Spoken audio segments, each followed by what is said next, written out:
Estamos de volta com o programa Campinas, os desafios da metrópole.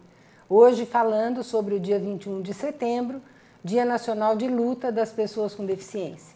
Para esse programa temos hoje como convidados o Vinícius Garcia, economista, diretor do Centro de Vida Independente de Campinas, a Fabiana Bonilha, que é psicóloga e musicista, colunista do Ebraille, da Rede Anhanguera de Comunicação, e a Bel Machado, que é coordenadora do Ponto de Cultura Cinema em Palavras do Centro Cultural Braille. Como nós falávamos no programa, a questão da luta das pessoas com deficiência tem ainda hoje na cidade de Campinas inúmeros desafios. E nós falávamos sobre a condição das pessoas que, como qualquer cidadão, tem que ter e conseguir, né, ter o acesso à educação, ao trabalho, à saúde, à cultura, ao esporte, ao lazer. E na questão do trabalho, em particular, hoje fala-se muito sobre a lei de cotas, que, aliás, o ano que vem completa 20 anos, né, Vinícius? 20 anos. E o Vinícius é um pesquisador, inclusive no doutorado, ele trabalha essa questão e vai falar um pouco para a gente sobre como anda, né, a questão da inclusão de pessoas com deficiência no mercado de trabalho e as implicações dessa lei de cotas. Então, ela existe há 20 anos, mas começou a ser fiscalizada há 10 anos, né? Ela ficou 10 anos meio que sem a regulamentação necessária. De 10 anos para cá, a gente tem um aumento no número de pessoas com deficiência trabalhando. Só que os dados mais recentes que a gente tem de 2009 ainda mostram uma participação muito baixa das pessoas com deficiência no mercado de trabalho formal. Apenas de 10 a 15% das pessoas com deficiência têm um trabalho regular, contínuo, formal, com carteira assinada. Ou seja, quase que 90% estão na inatividade, vivem de aposentadorias ou pensões. Então ainda há um caminho bastante grande a ser percorrido para que as pessoas com deficiência possam ingressar no mercado de trabalho. E aquelas pessoas que estão trabalhando, o que a gente nota é que, infelizmente, existe uma preferência das empresas por algumas deficiências, o que não deveria ocorrer. As deficiências auditiva e física são preferidas, entre aspas, em detrimento da deficiência visual e cognitiva, né? Porque as empresas acabam buscando não o profissional, mas alguém que vai dar menos trabalho para que elas compreensão que das ela empresas tem, né? naquele ambiente, né? Então, assim, é um caminho muito longo. A Gerência Regional de Trabalho e Emprego aqui de Campinas faz um trabalho positivo de fiscalização, mas isso precisa ser implementado e aumentado para que a gente possa ter sucesso em relação ao trabalho. Fabiana, você fez um comentário interessante em relação a essa questão, né? Como que as pessoas procuram alguém para trabalhar e se referem à questão da deficiência. Pois é, isso até que o Vinícius estava falando se reflete assim nos anúncios que a gente vê nos classificados, né, de jornal. É interessante porque geralmente na parte de cima, no topo do anúncio, aparece a profissão que o anúncio visa recrutar, né? Então, assim, que se busca, né? Por exemplo, engenheiros, professores, enfim, corretores, e aí aparece pessoas com deficiência. Aí a gente, nossa, mas então pessoa com deficiência virou profissão, né? Assim, como assim, né? Então, é muito triste a gente pensar que as pessoas estão sendo contratadas em função da deficiência que elas têm e não em função da qualificação que elas têm, né? Então, o nosso desejo é que, por exemplo, no meu caso, que eu possa ser, como fui, né, contratada como professora, contratada, enfim, como colunista, contratada talvez como psicóloga e não como pessoa com deficiência visual, né? Eu não posso ser recrutada ou selecionada como uma pessoa com deficiência visual, mas sim em função da qualificação que eu tenho, né? Então, e a lei... Okay. Desculpa, Fabi. A lei de cotas, ela é só um instrumento de ação afirmativa. A gente tem que trabalhar com uma perspectiva até de abrir mão desse instrumento no futuro, né? Porque a gente não pode depender de uma lei que garanta as cotas. A gente tem que lutar para que a sociedade seja inclusiva, para que a acessibilidade seja respeitada. E aí as pessoas com deficiência talvez não precisem desse instrumento, como já acontece em outros países, né? A lei, a gente não pode, até porque a lei é limitada. Se ela fosse cumprida na íntegra, a gente fez uma estimativa de que mais de 5 milhões de pessoas com deficiência ainda estariam fora do mercado de trabalho. Então, a lei mesmo nessa condição da lei. Mesmo nessa condição da lei ser 100% cumprida. Então, quer dizer, ela é claramente algo importante, necessário, até porque forçou uma discussão, mas é algo insuficiente, né?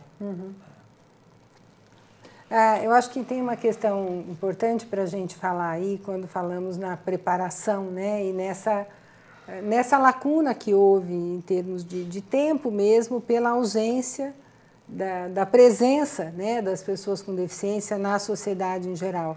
Quando o Vinícius mencionou isso no início do programa, né, era claro, quer dizer, quando nós temos pelo censo do IBGE de 2000, que será atualizado agora, nós tínhamos o dado de que em Campinas havia cerca de 150 mil pessoas com deficiência. Né? Eu falava, nossa, onde será que elas estão? Né? Então, de fato, quer dizer, você se surpreende com este número, porque você não tem mesmo esse contato. Em relação ao censo, é só importante a gente até... Porque os dados, na verdade, apuraram não só deficiências, vamos dizer assim, tradicionais. Tá. Eles pesquisaram diferentes graus de incapacidade. Então, é um universo um pouco maior do que a gente imagina ser pessoas com deficiência. Né? Por esses critérios mais restritos, que são os critérios da lei de cotas, a gente estimou em cerca de 30 mil pessoas com deficiência aqui em Campinas. Tá. Mesmo assim, é um número grande, porque a gente também pesquisou, só 3 mil estão empregadas. Né? Tá, quer dizer, 27 mil pessoas. Estão ou vivendo de pensões, ou aposentadorias, ou dependendo do suporte familiar para sobreviver. Vinícius, como é que é essa questão, então, dos benefícios? Porque há também ainda hoje, uma dúvida em relação a isso, né? Da perda do benefício, se há, então, uma contratação, né? Então, eu penso que hoje nós temos uma condição também, e um desafio é pensar a médio e longo prazo, a questão, inclusive, jurídica, né? Porque antes, o que era comum? Alguém sofreu um acidente, aposenta por invalidez. Era uma prática comum, né? Então, a gente tem muitas pessoas com deficiência aposentadas por invalidez, e se ela está aposentada, ela não pode trabalhar no mercado de trabalho formal, a não ser que ela opte por abrir mão da sua aposentadoria, o que é difícil. Então, essa é uma situação. E a outra é o benefício de prestação continuada. O BPC. O BPC, que esse é para pessoas carentes, né, que vivem em família com renda familiar per capita inferior a 1/4 do salário mínimo. Né? O BPC permite o retorno ao mercado de trabalho. A pessoa pode receber o benefício, teve uma chance de emprego, trabalha, se ela, por alguma razão, sair do trabalho, ela volta para o benefício. Né? O BPC permite isso, a aposentadoria por invalidez não. Tá. Eu acho que são muitas questões, inclusive, que a própria legislação, você mencionou também no programa, o Brasil é o 5º país que tem a melhor legislação, né? Uma legislação bastante avançada em relação a essas questões, aos direitos das pessoas com deficiência, à educação, ao trabalho, né? À saúde, ao lazer, à cultura. Mas a questão é a própria conscientização e o acesso a essa legislação das pessoas com deficiência, das suas famílias, né? Muitas vezes a história em relação à questão com a deficiência é tão significativa que a própria família subestima a capacidade dos seus filhos, né? Das pessoas com deficiência, porque também é parte dessa sociedade que acredita ainda no conceito da deficiência como vinculado à incapacidade, aquilo que é ruim, né? A uma anomalia, aquilo que falta, e não a deficiência como uma condição. Né, e que demanda, então, um recurso. Né, e aí a definição, vamos dizer assim, da deficiência como alguma coisa vinculada a uma necessidade de um recurso que pode ser diferente do usual, né, mas que justamente vai dar para a pessoa com deficiência a possibilidade de se equiparar, de ter igualdade de acesso. Né. Então, eu sinto que ainda há muita falta de informação nesse sentido. E aí eu gostaria de destacar a importância de um programa como esse e outros programas que nós vamos fazer no sentido de garantir espaços, de assegurar espaços em que questões como essa possam chegar ao conhecimento das pessoas, né? A mídia, né, tem um papel muito importante fundamental, nesse sentido, né? Fundamental. Porque, assim, como essa questão aparece nas propagandas, enfim, até nas novelas, teve recentemente, né, uma novela que tratou a questão da tetraplegia, né, uma novela de televisão.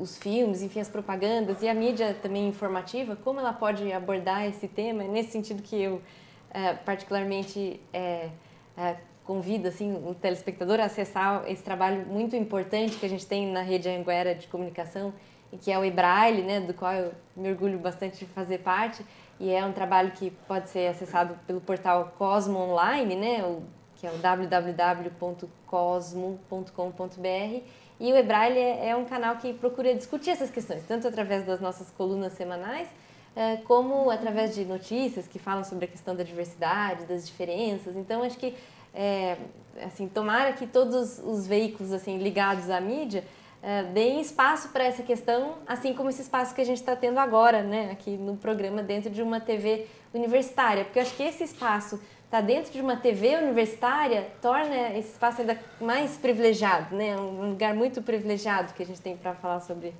essa questão. Né? Uhum. E aí eu acho que nesse sentido, quer dizer, um desafio que eu também percebo com muita frequência, e aí por isso que falávamos da importância de espaços como este e outros, é porque as pessoas têm ainda um desconhecimento muito grande, né, e ainda associam a questão da deficiência a ideias extremamente, vinculam a mitos, a ideias arraigadas, absolutamente ultrapassadas, e acabam tendo a compreensão de que não podem falar sobre isso. Né? Então, deixam de fazer perguntas, então tem dúvidas ou tem a ideia de que toda pessoa com deficiência gosta de música, ou que toda pessoa com deficiência é afetiva, ou que toda pessoa, no sentido assim idealizado mesmo, de uma pessoa que é diferente das outras em todos os sentidos, né? E as pessoas se constrangem de perguntar porque entendem que isso possa vir a ser interpretado como uma atitude preconceituosa. E vai tão além, às vezes as pessoas, às vezes tem gente que acha que, por exemplo, por eu ter deficiência visual, a pessoa não pode usar, conversando comigo, a palavra ver. Então ela não pode dizer, você viu tal coisa antes? Ai, não, desculpa, viu? Não, né? Não pode usar. Então, assim, vai além, assim, é uma compreensão muito confusa mesmo das pessoas, né, sobre essa questão.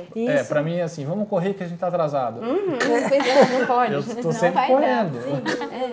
Então, mas pode usar, não tem problema. Pois é. E só para a gente comentar a respeito disso, a questão, justamente pela falta de prática, né, pela falta de convivência das pessoas com deficiência, então, tanto esse exemplo que você deu, Vinícius, como o seu, né, Fabiana, quer dizer, são absolutamente comuns. As pessoas perguntam para a gente, mas como que faz? Né? Como que faz para falar com ele? Eu falei, bom, pode falar, né? Ou começa a gritar com o cego. Isso é comum, isso é comum, né? Falar no ouvido da pessoa surda. Eu só sou cego, né, Fabiana? Eu escuto muito bem. E nesse sentido, quer dizer, as pessoas se atrapalham mesmo, e eu me lembro muito de uma história até do Vinícius, depois se você quiser contar, Vinícius, né? Mas as pessoas se dirigem ao acompanhante, né? E não falam com a pessoa com deficiência. Então, isso ainda é muito comum, né? É como se a pessoa com deficiência física, ou visual, auditiva, intelectual, não fosse alguém que tivesse desejos, que tivesse a sua condição de expressão, de autonomia, enfim, quer dizer, né, pensando que todo ser humano se comunica, todo ser humano pensa, todo ser humano sente, todo ser humano tem um projeto de vida, né? No caso da pessoa com deficiência, você precisa se dirigir a alguém que está próximo dela para poder falar. Acho que você viveu algumas experiências até engraçadas com relação a isso. Há uns 10 anos atrás, que eu fui a um restaurante com a minha esposa, e a gente se sentou, ela não tem deficiência, e aí o garçom veio nos atender e perguntou para ela assim, o que ele vai beber? Aí a minha esposa falou se dirigindo a mim, o que você vai beber? Aí o garçom percebeu o absurdo daquela situação, né? E descobriu que eu podia falar o que eu queria. Mas isso, assim, eu não sei se é impressão minha, viu, cara? Mas aconteceu uns 10 anos atrás.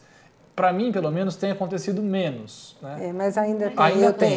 Eu ainda tenho vivido isso cotidianamente. Mas eu até me surpreendo, às vezes, com a pessoa numa loja vindo diretamente me atender.